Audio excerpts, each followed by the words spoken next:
کہ ہم آئینی ترمیم لا رہے ہیں 27ویں، جس میں ملٹری کورٹس بنانے کی بھی بات ہوگی. یعنی وہ مولانا صاحب جو اپنی طرف سے چلاکی چل گئے، اب حکومت ان کے ساتھ چلاکی چلے گی.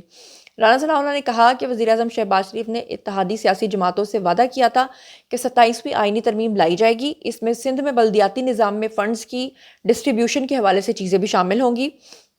اس کے علاوہ انہوں نے کہا کہ ایم کیو ایم چاہتی ہے کہ جو وفاق صوبے کو بلدیاتی فنڈز دیتا ہے وہ ڈسٹرکٹ میں ڈائریکٹ منتقل ہو، کیونکہ جب وفاق صوبوں کو یہ فنڈز دیتا ہے تو یہ فنڈز نچلی سطح تک نہیں پہنچتے.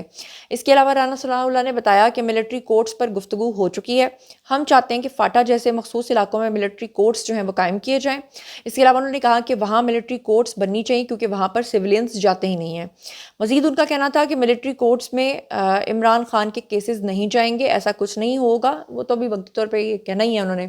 بہرحال انہوں نے کہا کہ قاضی فائز عیسیٰ کو چیف الیکشن کمشنر بنائے جانے کی خبروں کی تردید انہوں نے کر دی، اور انہوں نے کہا کہ آئینی بینچ کا حصہ جو ہے وہ ریٹائرڈ ججز نہیں بنیں گے.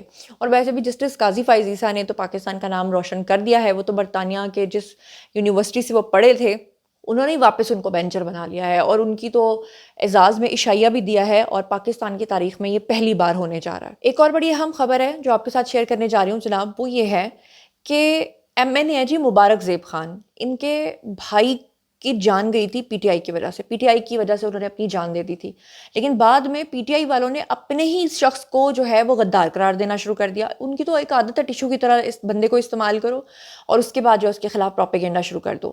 اب یہ جو ایم این اے ہے یہ بیسکلی کہتے ہیں کہ جی وہ انڈیپینڈنٹلی جیتے تھے اور پی ٹی آئی نے ان کو اپنا یعنی اس میں شامل کر لیا تھا. اب ایک ویڈیو کو سوشل میڈیا پر بہت زیادہ وائرل کیا جا رہا ہے جس میں کہا گیا کہ دیکھو جی یہ بندہ جو ہے نا اس کے پیچھے لوگ پڑ گئے، لوگوں نے اس کو تھپڑ مارے، لوگوں نے اس کو جو ہے وہ اس لیے کیا یہ سب کچھ کیونکہ وہ دوسری جماعت کو جوائن کرنے جا رہا ہے، کیونکہ اس نے عمران خان کو چھوڑا. جو عمران خان کو چھوڑے گا وہ ذلیل ہو جائے گا. اب یہ آپ کو شیئر کرتی ہوں جی. احمد حسن بوبک ہیں جی، انہوں نے ٹویٹ کیا اور لکھا کہ شہید بھائی کا خون بیچنے والے مبارک زیب خان کو باجوڑ کے عوام نے اوقات یاد دلا دی، حلقے میں واپس پہنچنے پر عوام نے گھیر لیا. اس کے اوپر یہ فلک جاوید، صنم جاوید جیسی تھرڈ کلاس عورتوں نے بھی ٹویٹس کیے ہوئے تھے کہ جناب تھپڑ پڑ گئے، یہ ہو گیا وہ ہو گیا. جبکہ میں آپ کو بتاؤں کہ یہ ٹوٹلی خبر جھوٹی ہے. اور یہ جو ویڈیو آپ کو اسکرین پہ نظر آ رہا ہے جس کے بارے میں آپ پوچھ رہے ہوں گے کہ پھر یہ ویڈیو کہاں سے آ گیا، تو بتاؤں کہ یہ ویڈیو اس وقت کا ہے جب ان کے بھائی کو شہید کیا گیا تھا. اس وقت جو بھگدڑ مچی تھی، اس وقت جو لوگ اکٹھے ہوئے تھے، یہ ان کے بھائی ہدایت اللہ خان کی شہادت کے دن کی ویڈیو ہے. اور اس ویڈیو کو عمران ریاض خان ملون نے بھی شیئر کیا تھا، اور جب ان کی نشاندہی کی گئی تو وہ بلاک کر کے اس ویڈیو کو ڈیلیٹ کر کے بھاگ گئے. جس نے ان کو بتایا کہ محترم آپ غلط خبر شیئر کر رہے ہیں اس کو بلاک کر دیا، خود جو ہے وہ ویڈیو ڈیلیٹ کیا اور بھاگ گئے. یہ ہے جی عمران ریاض خان کا وتیرہ.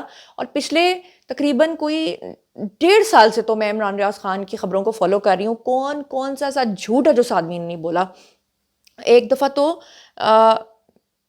کیا بولوں، اب ایک دفعہ میرے ہسبینڈ کی شرط لگ گئی آفس میں، کیونکہ آفس کے لوگ جو ہیں وہ سنتے تھے اس کو، عمران ریاض خان کو. تو عمران ریاض خان نے اپنے ولاگ میں بتایا کہ عمران خان جو ہے وہ ڈیالہ جیل میں نہیں رہتے، وہ اپنے گھر کے اندر نظر بند ہیں، یعنی کہ وہ بنی گالہ میں رہتے ہیں. اس بات پہ شرط لگی اور شرط میں پھر اوبیسلی میرے ہسبینڈ جیتے کیونکہ ان کو خبریں میں دے رہی تھی. اور جو بیچارے آفس والے تھے وہ اتنے بیچارے پریشان ہوئے کہ ایک تو ان کو ٹریٹ پڑ گئی، اور ٹریٹ بھی اچھی خاصی مہنگی، کافی بڑا بل بن گیا. اس کے بعد انہوں نے اس شخص کو انفالو کر دیا. مطلب یہ بندہ اتنا جھوٹ بولتا ہے کہ ابھی کل پرسوں میں اس کا ایک ویڈیو دیکھ رہی تھی جس میں اس نے کلیم کیا کہ سپریم کورٹ میں جو آپ کوئی سپریم کورٹ میں اگر کوئی کیس آپ دائر کرتے تھے یا کوئی اپیل آپ کرتے تھے تو اس کی پہلے فیس 50,000 روپے ہوتی تھی، ابھی انہوں نے 10 لاکھ روپے کر دیے. تو مجھے یقین نہیں آیا کہ ایسے کیسے ہو سکتا ہے کہ 50,000 سے جمپ مار کے ایک دم 10 لاکھ کے اوپر چلا گیا. جب میں نے خبر کی تحقیق کی تو پتہ چلا یہ خبر ہی جھوٹی ہے. بلکہ 10 لاکھ والا معاملہ یہ ہے کہ سپریم کورٹ نے یہ کہا ہے کہ جب کسی کے مالی معاملات کا تنازع چل رہا ہوگا اور اگر وہ اماؤنٹ جو ہے تنازع کی اماؤنٹ پہ جس پہ تنازع ہے اگر وہ 10 لاکھ سے کم اماؤنٹ ہوگی تو وہ سپریم کورٹ میں نہیں جا سکے گی، اسے نیچے کے کورٹس دیکھیں گے. اگر 10 لاکھ سے اوپر کی اماؤنٹ ہے یا 10 لاکھ کی اماؤنٹ ہے تو پھر آپ اس کو اپیل کر سکتے ہیں. اس نے کہاں سے خبر جوڑ کے کہاں، مطلب ایک ان پڑھ شخص ہے. لیکن بات پھر وہی ہے نا کہ سچ جاننے کے لیے اگر 25-50 ہزار لوگ دیکھیں گے اور جھوٹ جاننے کے لیے جو ہے وہ 7.5 لاکھ بندہ اس کو روزانہ سن کے اپنا دماغ خراب کر کے سو جاتے ہیں.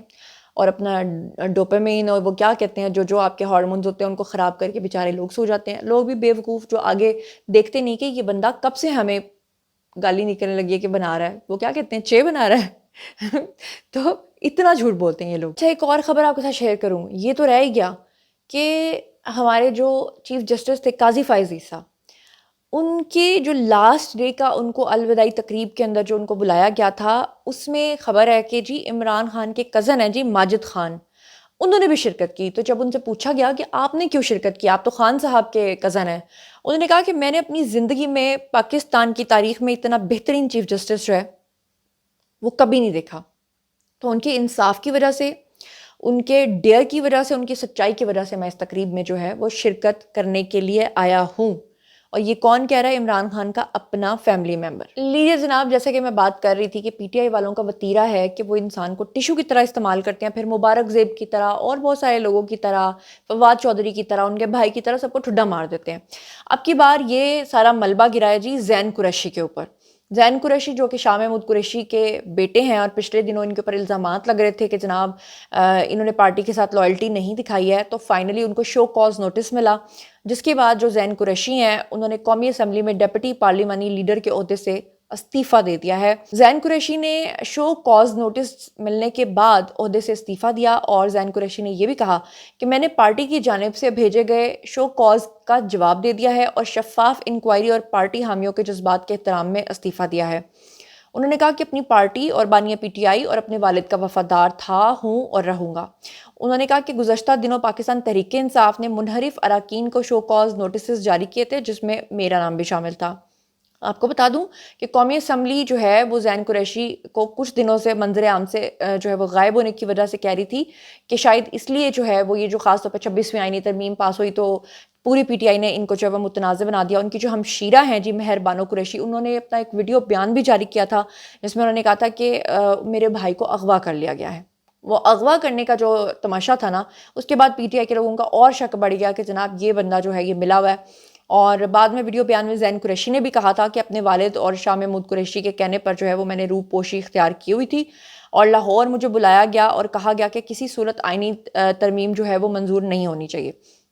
لیکن بہرحال اب انہوں نے استعفیٰ دے دیا. ایک اور بڑی امپورٹنٹ خبر آپ کے ساتھ شیئر کرنے لگی ہوں کہ جو اب ہمارے نئے چیف جسٹس بنے ہیں، اب ان کو بھی متنازع کرنے کی کوشش کر رہے ہیں پی ٹی آئی والے.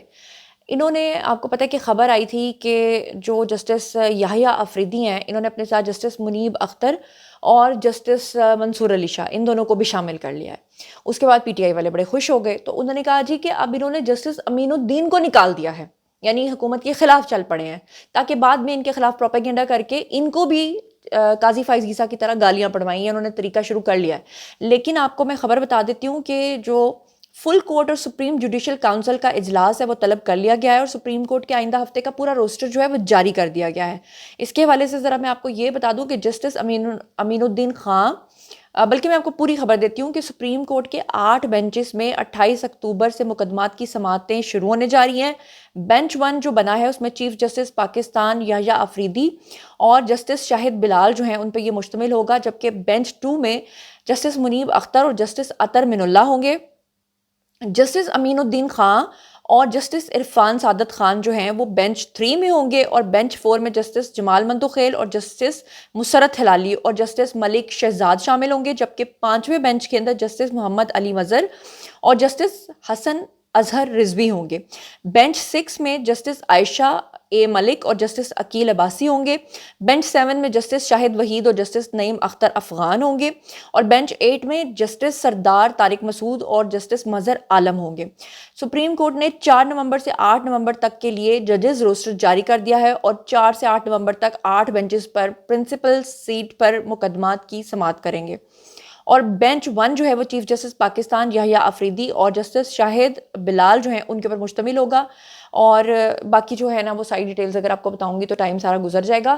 تو وہ لوگ جو کہتے ہیں کہ جسٹس امین الدین کی چھٹی کرا دی، ان کو نکال دیے، تو سب بکواس باتیں ہیں. تو جناب یہ تھیں آج کی خبریں. باری ہے جی آپ لوگوں کی. آئیے کامنٹ سیکشن میں اور بتائیے کہ آپ ان تمام خبروں کے بارے میں کیا سوچتے سمجھتے ہیں. جو کچھ بھی آپ سوچتے سمجھتے ہیں شیئر کیجیے، پرسنلی جواب دوں گی. مزید خبریں، ولاگز، انٹرویوز اور سیاسی تجزیے جاننے کے لیے میرے ساتھ کنیکٹڈ رہنا ہرگز مت بھولیے گا. چینل کو سبسکرائب کر لیجیے گا. اپنا بہت خیال رکھیے گا. اللہ نگہبان.